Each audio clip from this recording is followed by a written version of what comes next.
Hello students, मैं doctor Sunita Jain, senior lecturer beauty culture, government women polytechnic college Ajmer से। मैं आज आपको सेकेंड ईयर ब्यूटी कल्चर के subject BC 206 unit number 5 hair straightening के बारे में बताऊंगी। हेयर स्ट्रेटनिंग क्या होता है? बालों को सीधा करना। यदि आपके बाल कर्ल हैं, फ्रीजी हेयर हैं या बहुत ज़्यादा अनमैनेजेबल हैं, तो बालों को मैनेज करने के लिए, बालों को स्टाइल देने के लिए हेयर स्ट्रेटनिंग की जाती है। इसे हेयर रिबॉन्डिंग भी बोलते हैं। रिबॉन्डिंग का मतलब है जो बॉन्ड आपके ऑलरेडी बालों में है उनको वापस से चेंज करना, वो रिबॉन्डिंग कहलाता है। बालों के बॉन्ड को चेंज करना और ये दो टाइप से होता है, एक तो स्ट्रेटनिंग के द्वारा और एक पमिंग के द्वारा। तो पमिंग का मैंने आपको पहले बताया था। इस वाले लेक्चर में मैं आपको हेयर स्ट्रेटनिंग के बारे में बताऊंगी कि बालों को स्ट्रेट करना, जो कि आजकल की फैशन में है, वह आप परमानेंट वे में किस प्रकार से करेंगे। टेम्परेरी तो आप हेयर रॉड से कर, जो स्ट्रेटनिंग रॉड्स है उससे कर सकते हैं, लेकिन परमानेंट करने के लिए हेयर स्ट्रेटनिंग रॉड का भी यूज़ किया जाता है और केमिकल ट्रीटमेंट भी किया जाता है, जो कि इस प्रकार से है। लंबे, सीधे और खूबसूरत बाल भला किसे पसंद नहीं होते। कुछ लोगों को तो इस तरह के बाल जन्म से ही मिले होते हैं, मगर जिनके नहीं होते हैं उन्हें अपने बालों को स्ट्रेट करने के लिए तरह तरह के जतन करने पड़ते हैं। इनसे इनमें सबसे ऊपर होता है हेयर स्ट्रेटनिंग। दरअसल हेयर स्ट्रेटनिंग एक ऐसी स्टाइलिंग टेक्निक है जिसका इस्तेमाल आपके बालों को सीधा यानी कि स्ट्रेट करने के लिए किया जाता है, ताकि ये स्मूथ और खूबसूरत दिखे। क्या है हेयर स्ट्रेटनिंग? हेयर स्मूथिंग भी बोलते हैं, हेयर रिबॉन्डिंग भी बोलते हैं और हेयर स्ट्रेटनिंग भी बोलते हैं। हेयर स्मूथिंग यानी बालों को स्मूथ करना और बालों को सीधा करना। इसका इस्तेमाल सबसे ज़्यादा वो लोग करते हैं जिनके बाल कर्ल या फिर थोड़े से फ्रीजी से होते हैं। इस तरह के बाल दो तरह से स्ट्रेट करे जाते हैं। पहला तरीका है कि काम करते समय बालों को स्ट्रेट करना, यानी कि कम समय के लिए बालों को स्ट्रेट करना, यानी कि टेम्परेरी स्ट्रेटनिंग है। आपको कहीं जाना है पार्टी वार्टी में थोड़ी सी देर के लिए, या अपने आपका कोई ऐसा ड्रेसिंग है तो आपको स्ट्रेट करना है, तो वो एक टेम्परेरी स्ट्रेटनिंग होता है। और परमानेंट स्ट्रेटिंग जो आपको हमेशा के लिए, आप बहुत ज़्यादा बालों से अपना हेयर स्टाइल से परेशान है और आप चाहते हैं कि हमेशा मेरे बाल स्ट्रेट रहें, तो उसके लिए परमानेंट हेयर स्ट्रेटनिंग या हेयर रिबॉन्डिंग, जो कि आजकल प्रचलन में शब्द हो रहा है, जो कि सैलून में ये हेयर रिबॉन्डिंग के नाम से जाना जाता है, वह आप कर सकते हैं। परमानेंट हेयर स्ट्रेटनिंग में इस टाइप के प्रोडक्ट बहुत सारे आते हैं, लॉरियल के, बेला के, बहुत सारे ऐसे प्रोडक्ट्स हैं जो कि केमिकल जिनमें होता है और वो बालों को स्ट्रेटनिंग देते हैं। तो आपको ये प्रोडक्ट लेना होगा और बालों में अप्लाई करना होगा। वह किस तरीके से होता है ये हम आज इस चैप्टर में देखेंगे। जब हेयर स्ट्रेटनिंग प्रोडक्ट हम लाते हैं तो उसे एक बाउल में निकालिए और इस तरीके से चित्र की सहायता से जैसे दिखाया गया है, हेयर स्ट्रेटनिंग प्रोसेस इस तरीके से अप्लाई करना होता है। परमानेंट हेयर स्ट्रेटनिंग या रिबॉन्डिंग में बालों को स्ट्रेट और स्मूथ करने के लिए केमिकल का प्रयोग किया जाता है। यह तरीका बालों को परमानेंट स्ट्रेट करने का दावा तो करता है, लेकिन वास्तव में ये तब तक ही सेमी परमानेंट स्ट्रेट रखता है जब तक कि आपके बाल आगे से उगना शुरू नहीं हो जाते। जब आपके बाल उगना शुरू हो जाते हैं, बालों में ग्रोथ हो जाती है, तब वह बाल जो नए उगे होते हैं वह अपने नेचुरल स्ट्रक्चर में ही रहेंगे, और जिन पे आपने केमिकल अप्लाई किया है वह बाल तब तक परमानेंट रहेंगे जब तक कि आप उन बालों को कट नहीं कर देते। इसमें इस्तेमाल होने वाला अत्यधिक केमिकल आपके बालों को कमजोर बनाता है, जिससे वह टूटकर गिरने लगते हैं। अगर परमानेंट स्ट्रेटनिंग करने के बाद बालों की देखभाल ठीक से ना की जाए तो आपके बाल अपनी प्राकृतिक चमक को खोकर बेजान भी हो सकते हैं। यानी आप देखिए कि जो स्ट्रेटनिंग प्रोडक्ट आप बालों में अप्लाई करते हैं वह कितना ज़्यादा हार्मफुल होता है, लेकिन फैशन के अकॉर्डिंग अगर आप करवाना चाहते हैं तो आफ्टर केयर इसकी बहुत ज़रूरी होती है। यानी बालों को संभालना, उनकी केयर करना, उनमें प्रोटीन डालना, यह बहुत ज़रूरी होता है क्योंकि केमिकल से बाल इतने डैमेज हो जाते हैं कि वो शुरू में तो अच्छी चमक देते हैं और अच्छा लुक देते हैं, लेकिन बाद में स्प्लिट एंड हो जाते हैं, बालों में चमक चली जाती है और बाल रफ हो जाते हैं।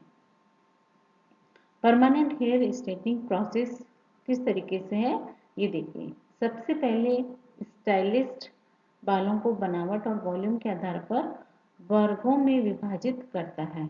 यानी जब आप जैसे पमिंग में आपने किया था तो अगर आपको बहुत ज़्यादा बाउंस चाहिए या बालों की बनावट कैसी है, बालों का स्ट्रक्चर कैसा है, उसके अकॉर्डिंग बालों का वर्गीकरण किया जाता है, उनकी शैक्षणिक की जाती है।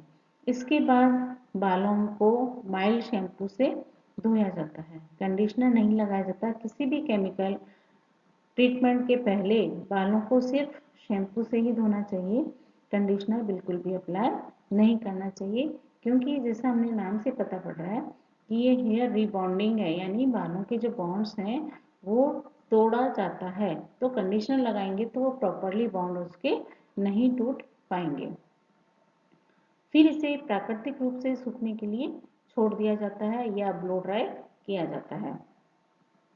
वैसे जहाँ तक है प्राकृतिक रूप से सूखने देना चाहिए बालों को, ब्लो ड्राई करने से पहले ही हम डैमेज कर रहे हैं उसको, फिर से हम डैमेज कर देंगे इसलिए।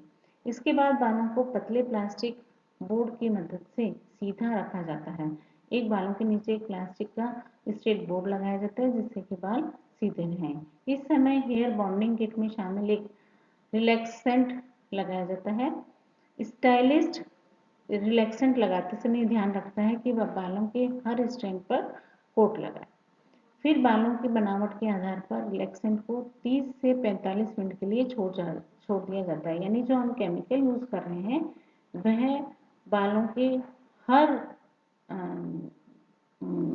जगह पे लगना चाहिए, नहीं तो अगर केमिकल लगने से रह जाते हैं तो वह बाल स्ट्रेट नहीं हो पाएंगे और बालों का लुक अच्छा नहीं लगेगा।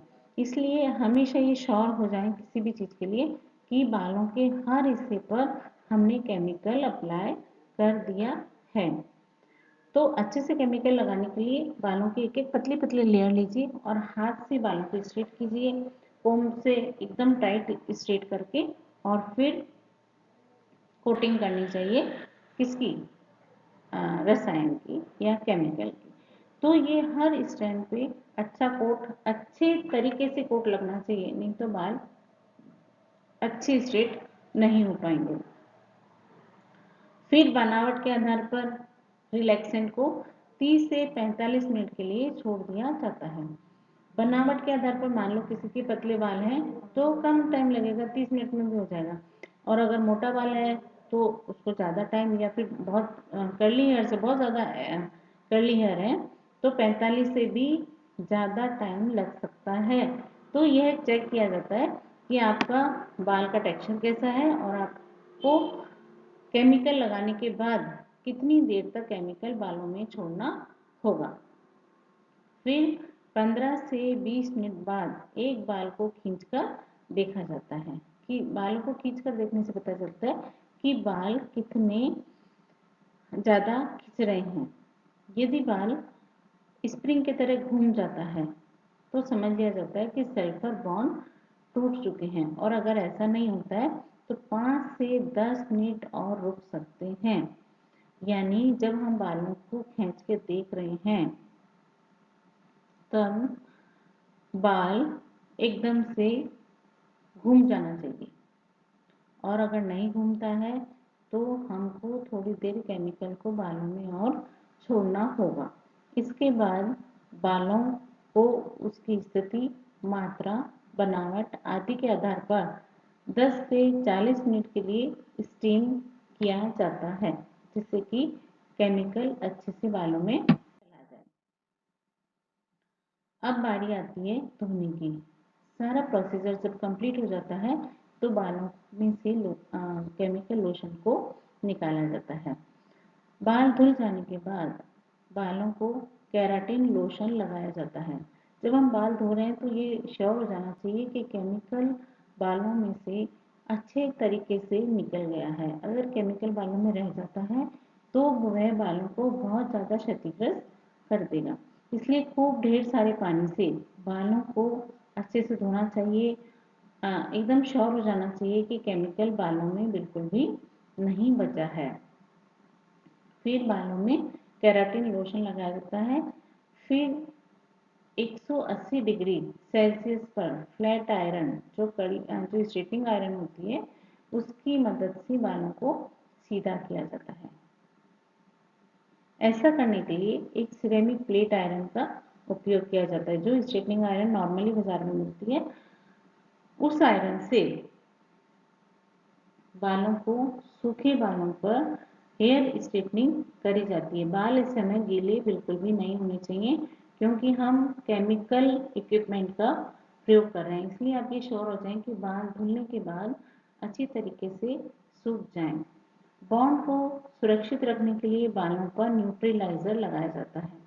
जब बाल धुल जाते हैं, सूख जाते हैं, स्ट्रेटनिंग आयरन से स्ट्रेट कर दिए जाते हैं, उसके बाद में उन बालों को उस स्टेज पर ही रखने के लिए न्यूट्रलाइजर लगाया जाता है, जो कि बालों के बॉन्ड जो नए बने हैं, जो टूटकर नए बॉन्ड बने हैं,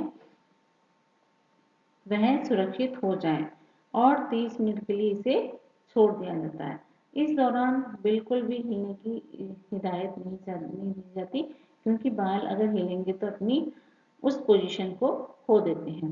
फिर बालों को ठंडे पानी से धोया जाता है।